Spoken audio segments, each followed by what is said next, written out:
닥칠만하고 어려운 일의 연속일 수 있는 또 외적으로 발생한 여러 일들에 대하여서 뜻대로 이루어지지 못하고 있는 일들에 대해서 가슴 졸이며 보낸 지난 한 주간 여러분들의 삶이 고단하고 힘들었으리라 예상합니다. 이게 삶이고 이게 우리가 살아가면서 겪는 인생의 여로 아니겠습니까? 그런 측면에 있어서 모든 것을 아시고 도와주시는 주님의 특별한 위로와 은혜가 저와 여러분들에게 1층에 계신 분들, 2층에 계신 분들에게 충만히 있기를 다시 한번 주님의 이름으로 부탁을 드립니다. 지난주에 저녁 오후 시간에 드리는 외국인들과의 영어 예배에서 원래는 제가 시편 107편의 말씀으로 은혜를 나누려고 했습니다. 그런데 찬양을 하면서 그 찬양의 노랫말에 아주 강한 제 마음의 감동과 또 그 외국 성도들에게 전하고픈 말씀이 불현듯 드는지라 107편이라는 시편에서 34편이라는 시편으로 본문을 바꾸었습니다. 왜냐하면 그 들리었고 제 입으로 고백했던 노랫말이 예전 찬송가의 숫자는 제가 기억하는데 204장이요. 최근 찬송가는 번호를 잘 기억 못합니다. 그 찬양은 이것이 나의 간증이요 이것이 나의 찬송이니 라는 노랫말이었어요. This is my story, this is my song. 그 This is my story라는 이것이 나의 간증이요 라는 이 부분에 있어서 가슴에 확 와닿는 겁니다. 과연 우리가 하나님 앞에서는 나의 이야기가 고백이 될 것이겠고 사람들 앞에서는 나의 이야기가 간증이 되어질 텐데 내가 그들에게 전해줄 만한 또는 하나님 앞에 고백이 될 만한 소위 이야기거리, 간증이 있는가? 전에 들어서 알고 있는 지식적인 것으로 내 신앙을 표현하기보다 내가 삶에서 경험하고 삶에서 나눈 것에 대한 부분을 더도 덜도 아닌 바로 나의 이야기로 사람들에게 전하고 나누고자 할 때 그런 거리가 있는가에 대한 도전이었습니다. 그리고 설령 그 거리가 약해 보이거나 덜해 보이거나 또는 상대적으로 가치가 없어 보인다고 해도 그것이 진솔하게 살아온 나의 이야기라면 그것이 험하고 지친 인생의 여로 속에 배어있는 나의 노래라면 그것 하나로만도 하나님께 충분히 고백할 수 있고 그것 하나만으로도 사람들에게 나의 이야기를 솔직담백하게 내놓을 수 있다라는 것이죠. 그래서 시편 34편을 택했습니다. 택한 것이 아니라 그것이 떠올라졌습니다. 아시다시피 그걸 문제를 삼는 사람도 있지만 저는 이 설교의 원고를 준비하지 않습니다.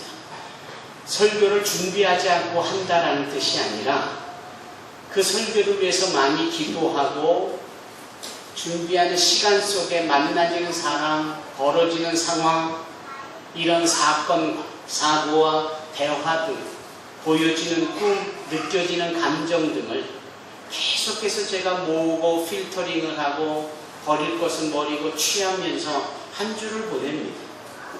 그래서 혹자는 저에게 언제 설교를 준비하느냐고 묻는 분도 계시고 혹자는 우리 목사님은 설교를 준비하지 않는 것 같다라고 하지만 저는 투쟁적으로 생존적으로 설교를 준비하고 있습니다.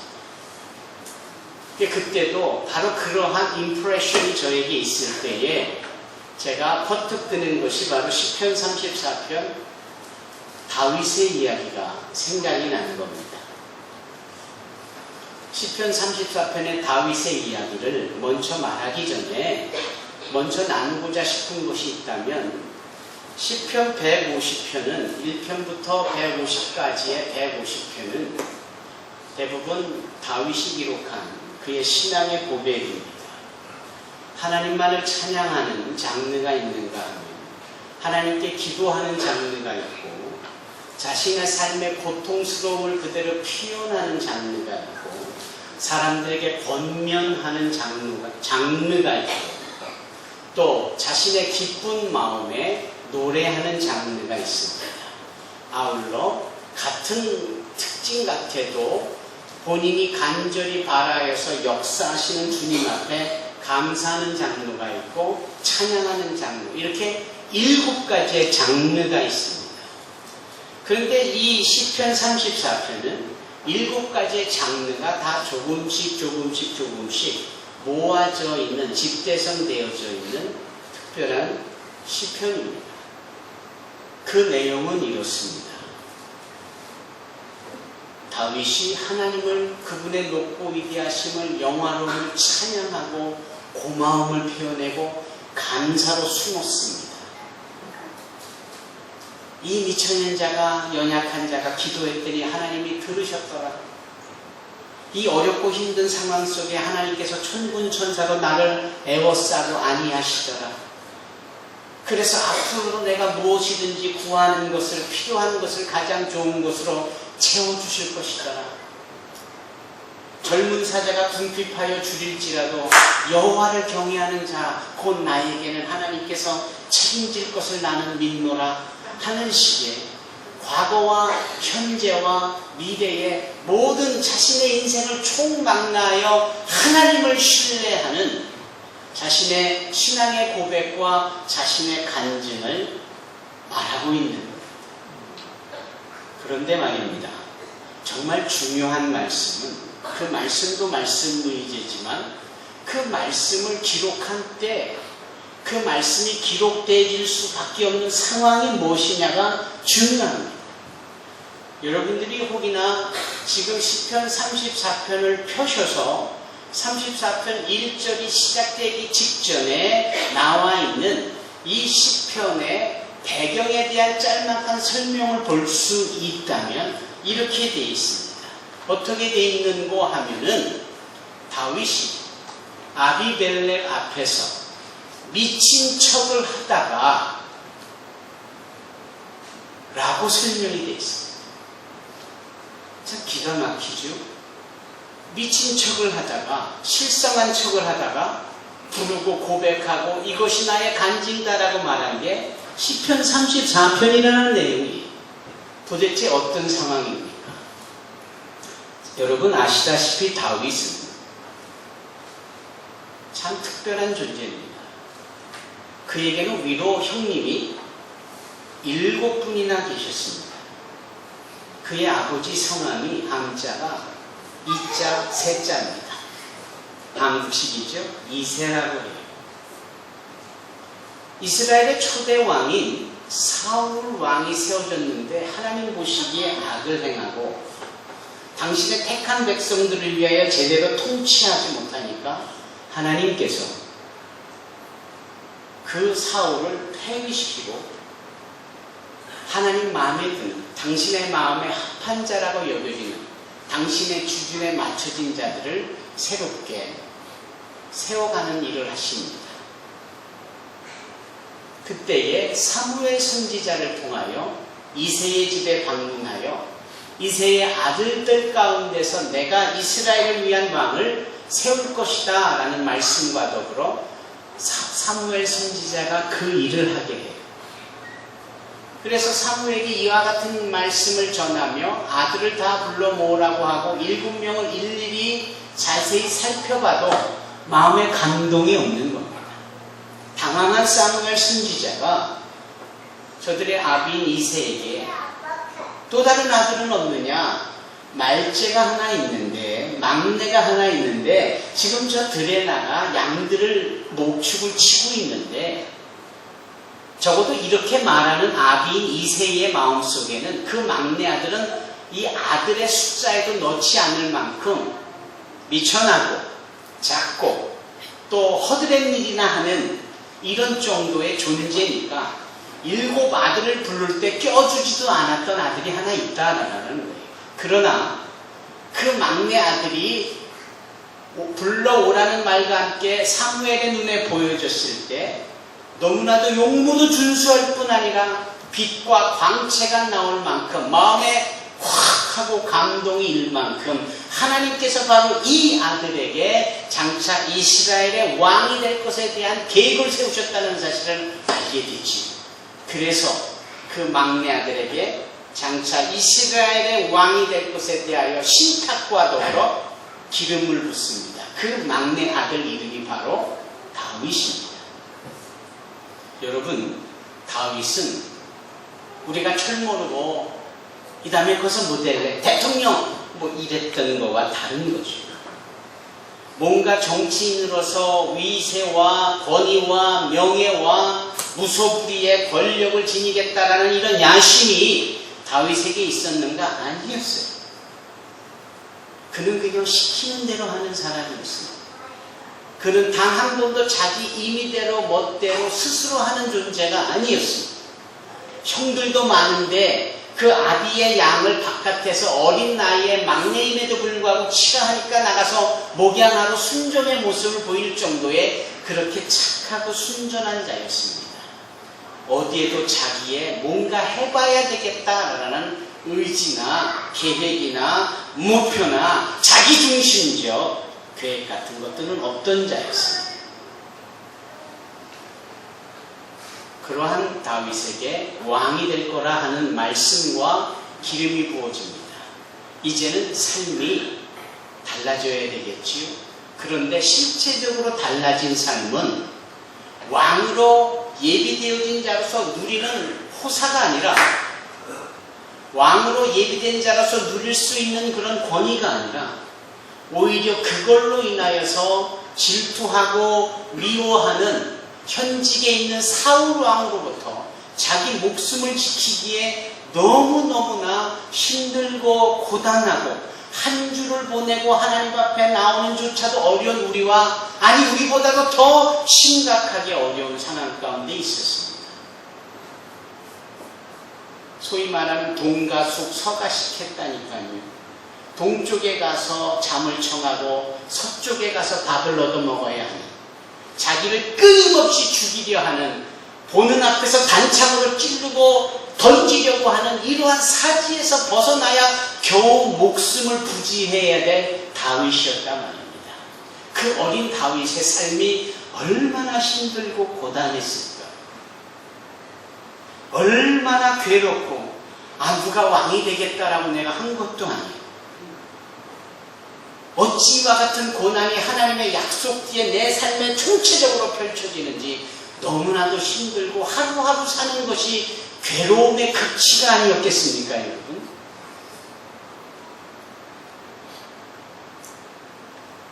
사울왕이 그를 죽이려 군사를 보내기가 몇 번입니까? 사울왕 스스로가 맨 앞장에 서서 칼을 들고 그를 쫓아오기가 몇 번입니까? 오늘날도 그랬습니다. 그래서 그는 더 이상 피할 길이 없는 그 가운데서 남의 방백이 남의 나라 왕이 정하는 그 지역으로 몸을 피합니다. 그런데 피해진 그곳이 아둘산, 자신을 더 경멸하고 미워하고 걸핏하면 죽이려 하는 원수와 같은 존재 아비멜렉이 아닙니까? 이거는 늑대를 피하다가 호랑이를 만나는 격이 되는 거예요. 얼마나 힘들었겠어요, 여러분? 바로 그 순간에 누군가 그 아비멜렉에게 왕이여 당신이 찾던 원수 같은 다윗이 지금 저 마을 성문어기에 있으니 어서 가서서 단숨에 해치우시오라고 말을 하는 겁니다. 그래서 이 원수 같은 방백인 아비멜렉이 그곳을 군사를 이끌고 갈 때 이제 풍전등화와 같은 이 다윗이 무엇을 어떻게 해야만 됐을까요? 그는 머리를 풀어 헤칩니다. 옷을 찢습니다. 침을 흘리기 시작합니다. 초점을 잃은 눈을 하고 하얀 눈동자만 상대방으로 보이게끔, 그것도 모자라 그 비틀대며 자신의 몸을 그 아비멜렉이 취리하는 그 성에 들어가는 입구 성문에 몸을 기대고 긁기 시작합니다. 누가 봐도 미친 자고 누가 봐도 실성한 자입니다. 누가 그런 존재에게 관심이나 두고 누가 그런 존재를 미워할 수 있겠습니까? 아비멜렉이 도착해보니 다윗은 다윗인데 미치는 거예요. 다윗이 분명한데 실성한 겁니다. 어이구, 이게 사울에게 쫓기더니 마침내 실성을 했구만, 미쳤구만. 내 다윗이 이것이 확인만 되면 단칼에 죽이려 했건만 저렇게 미쳐버렸으니 죽인들 뭐 하겠노? 돌아섭니다. 다윗이 살았습니다. 간신히 목숨을 구한 다윗이 이제 흩어진 옷을 주섬주섬 옷매무새를 다시 하겠지요. 엉클어진 머리를 다시 정돈을 하겠지요. 그러면서 뭘 생각했을까요? 이야, 역시 나는 똑똑해. 그 와중에도 이렇게 해서 내가 살아날 수 있다니. 아, 역시 나는 뛰어나. 이랬을까요? 참 비참했을 겁니다. 아, 이렇게 또 살아야 하는가? 이렇게까지 해서 내 목숨을 부지해야 하는가? 여러분, 우리의 삶이 녹록지가 않아요? 힘들어요. 그렇죠? 예수 믿고 하나님의 사람으로 살아가는 것은 천국을 예비되고 소유하고 약속을 받을 것만 하루하루 살아가는 게 왜 이렇게 힘들까요? 여러분은 그렇지 않습니까? 너무나도 수많은 사람들이 속절없이 위험에 노출되고 주어진 형편에 대안 없이 저렇게 괴로워하니 술에서 해답을 찾으려고 몸부림치고 담배에서 해답을 찾으려고 애쓰고 있고 어른이고 애할 것 없이 서로 불신하는 가운데 자기 옳다라고 하고 자기 방어적이고 자기만 하는 이기가 아주 속출하는 이 사회의 모습을 보면 인생이 다 가련하고 불쌍한 겁니다. 우리가 예수 믿는 크리스찬이면 좀 나으련만 우리도 그렇게 크게 다르지 않는 거예요. 하루하루의 사역을 마치고 잠자리에 침상에 눕기 전에 얼마나 몸이 고납니다.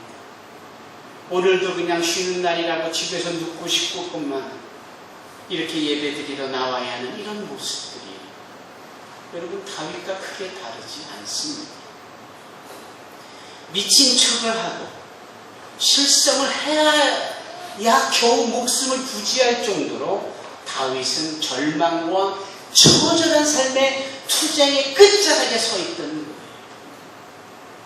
그러한 자의 입에서 오히려 찬양이 나오고 감사가 나오고 자신의 받은 고통에 대하여서 미워하지 않고 그것을 고백하고 그것이 사람들에게 유익이 되어지기를 원하고 하나님의 도움을 구하고 앞으로 있을 일에 대한 소망과 확신을 노래했다라는 미친 척을 하고 겨우 목숨이 부지해서 그 처절한 찢어지는 마음 속에서도 입으로는 하나님을 찬양하고 믿음을 고백하고 이게 다윗의 스토리입니다.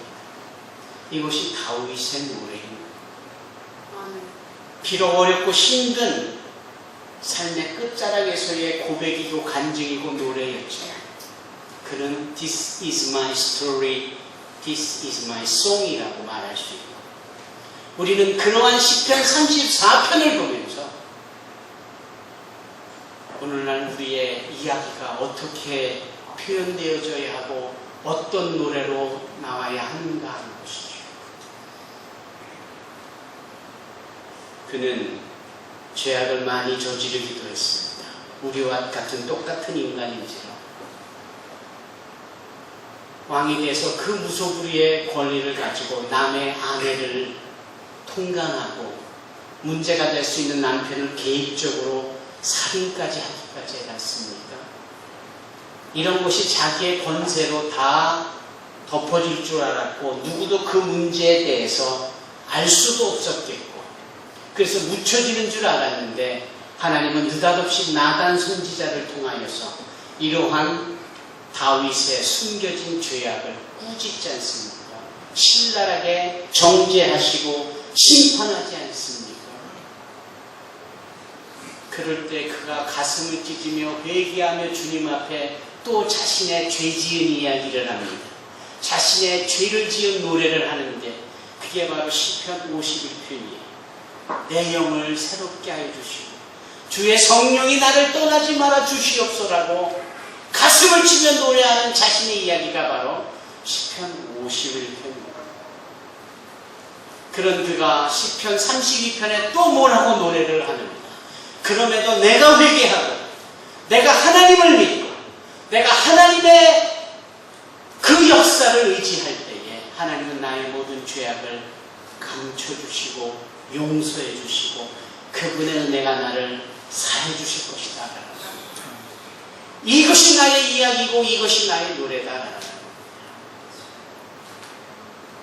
오늘 본문의 말씀 로마서 4장 4절로 8절의 말씀은 지난주에 이어서 우리가 살펴보는 내용처럼 사도 바울이 저 멀리 지중해 너머 로마에 있는 유대인들이 흩어져 머물고 있는 유대 이주민들, 유대 디아스포라들에게 그들이 갖고 있는 편협적인 사상을 깨도록 하는 말씀입니다.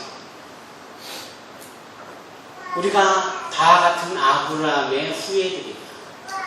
그 아브라함은 우리가 너무나도 알다시피 하나님이 직접 선택한 복 주신 의롭게 하신 자. 그 이야기가 지난주 이야기다. 마태복음 1장 1절에 아브라함과 다윗의 자손 예수 그리스도의 세계라라고 했을 때 예수 그리스도가 있기까지 아브라함이 있었고 또 한 사람이 반드시 있었어야 하니 그분이 누구냐? 다윗이라는. 그만큼 아브라함의 존재가 중요한 것처럼 다윗의 존재도 중요했고 유대인들에게 있어서 아브라함에 대해서 아는 만큼 다윗에 대해서도 알고 있습니다.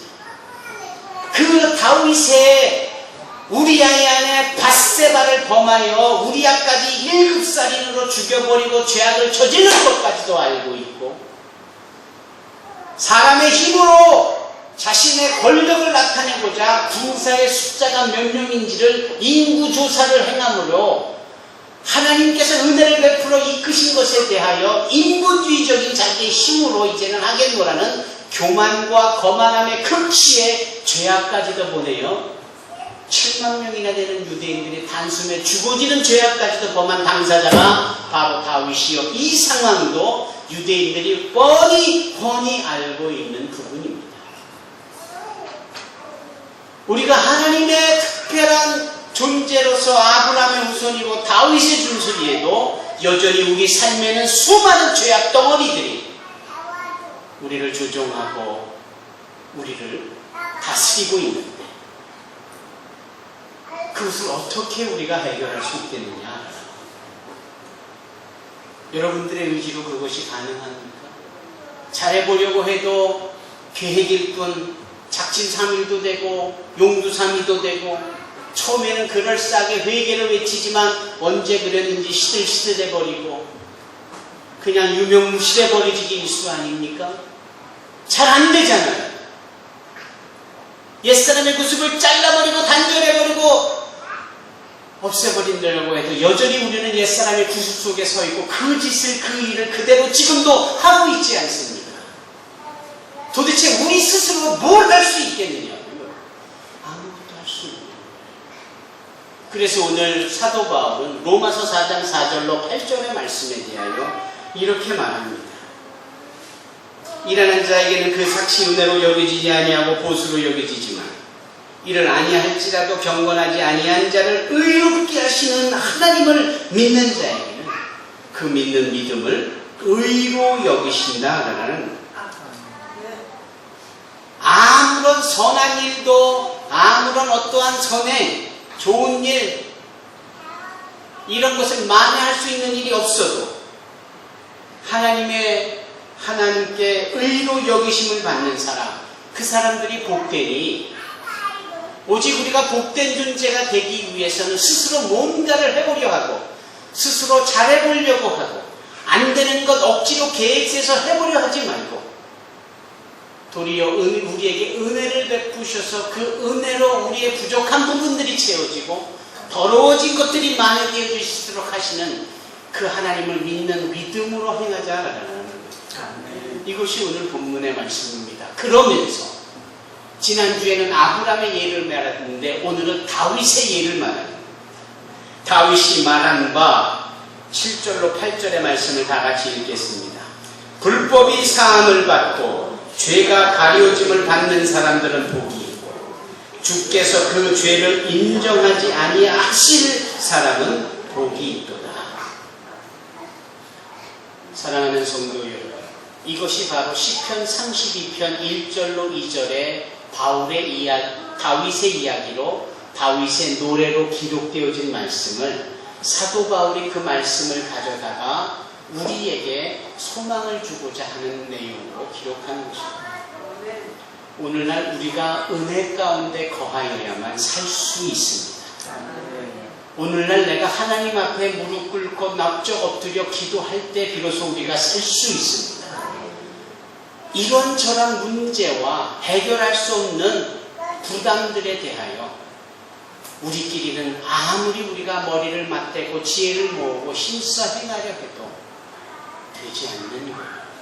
오직 주님의 은혜만이 죄를 가리워주시고 죄를 숨겨주시고 죄를 덮어주시고 죄를 사해 주시는 그 하나님의 은혜만이 우리를 온전케 하며 우리를 완전케 하는 겁니다. 삶에 지쳐 고단한 우리에게 누구도 동일하게 피곤한 사람이 어떤 위로가 되고 어떤 해결을 줄 수 있어요. 그러나 우리의 이 연약함을 알고 우리의 이 문제를 통찰하시는 주님께서만이 이 연약하여 지쳐 고단하고 자포자기하고 주저앉고 싶은 우리에게 은혜를 덧입혀 주시고 은혜를 공급해 주시고 은혜로 채워주시고 은혜로 우리의 모든 불의를 숨겨주시고 사해주시는 것, 우리로 은혜 존재되어져 이 모든 일들을 이루는 자들이 되어지게 해주신다. 주께서 그 죄를 인정하지 아니하실 사람, 앞으로도 많이 있다. 주께서 그 죄를 인정하지 아니하신 사람이라면 몇 명이나 있을까요?